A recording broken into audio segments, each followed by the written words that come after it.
Now, the agouti is part of the rodentia family, almost physically resembling that of a rabbit. He possesses an unbelievable set of senses, along with a very, very timid attitude. He is probably, in my opinion, the hardest animal to catch in the jungle. So, how on earth would you catch one? Now, that is the question. But now, I'm about to show you. Alright, Church, so get this. I don't even want to touch this area. I'm trying to be so careful. Now, down below me right here is essentially an agouti hole, which I believe, that's not the problem. The problem isn't being able to distinguish whether it's an agouti hole or not. The problem is being able to distinguish whether the agouti is in there. That is the difficulty. That's the problem. Because there are hundreds, if not thousands, of these holes. And 98% of them, Church, they're not utilised, they're not used. But for the 2% which are, well, they're in there. Now, I've tried a couple of different things. And I've used one technique, and guess what? It works. I'm about to show you what I do. But first, let me give you a better introduction. See this face? See it? This is what stress looks like. Now,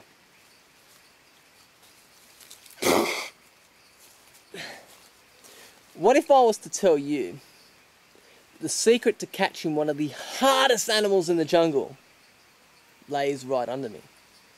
What about if I was to tell you that I was a little bit better at magic and at tricks and at puzzles? Church, figured something out. You wouldn't believe it. I'm collecting specifically yellow leaves from the jungle floor, with the purpose of using the leaves as a reference to determine disturbances out of dozens of agouti burrows, keeping the area as natural and as untouched as possible. This is my highest priority with this technique. Now, get this. The agouti is probably the most intelligent animal out here in the jungle. I'm going to tell you one thing. Now, whether he does this as an instinctive, hard-wired reason to prevent mosquitoes getting into the holes, it could be. And what I mean by that is, what I tend to notice around agouti holes is they bring back a lot of leaf litter to their hole. Now, it's funny because in the jungle, leaf litter falls automatically. So it's very hard to distinguish whether a hole is actually new or old. Why? Because leaf litter falls on top of the hole, so it's kind of a bit deceiving in a way, you see. When you see leaf litter filled up with a hole, naturally I think, well, there mustn't be anything in there, because animals like to have a clean runway. Now, this isn't always the case. Agoutis and paca in particular will actually bring back leaf litter and decorate it around the entrance of their hole. They do this for one of two reasons, which I believe. Either A, to keep the mosquitoes out, pretty smart, or B, to fool idiots like me that no one is home. I'm kind of believing that second one. So, Church, I'm going to essentially trick him. I'm going to lay out some nice yellow leaves. Doesn't matter which order. I'm going to place them down in around, essentially at the entrance to the burrow, like so. And the idea is, if an agouti comes back to this hole, or if he's already in there and decides to go back, you know what he's going to do? I'm going to give him no option but to use my yellow leaves.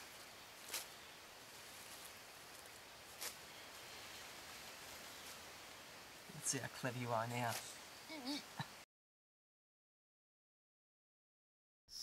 The following day I'd noticed that this burrow had displayed the most obvious disturbance between the several burrows I'd rigged.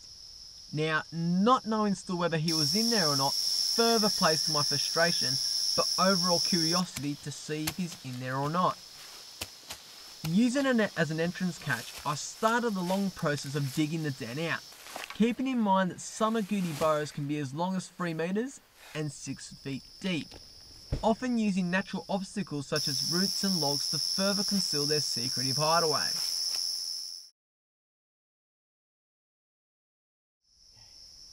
here. He's here.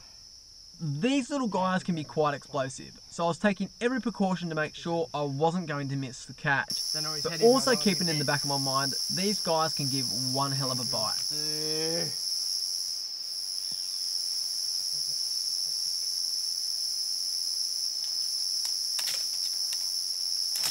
Why hasn't God created decent sticks in the jungle? Grabbing the back legs and bracing the neck is the safest way to handle the species. Not to mention the most comfortable restraint for the animal as well. Okay guys, get ready for it.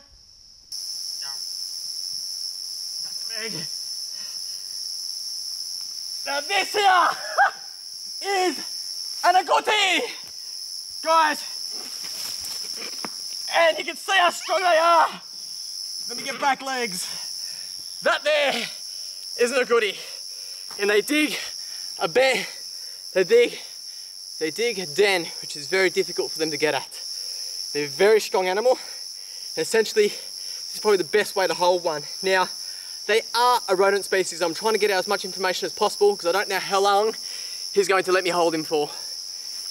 The agouti is one of the cleverest animals that you will find, whether you be in the Pantanal, in the Pampas, in the jungle. This guy here has to be clever because he has to avoid the athletes of the jungle.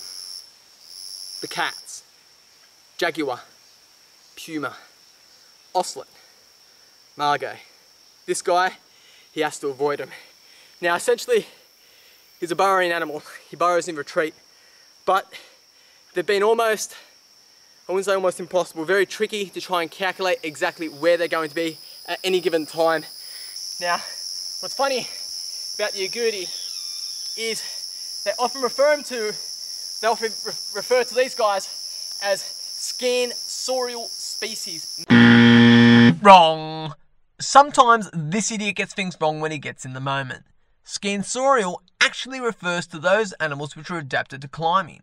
Here's referred to as a cursorial species, one which is designed and adapted for running.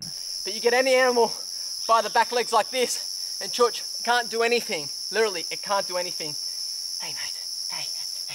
You just see how finicky he is, hey? You're okay.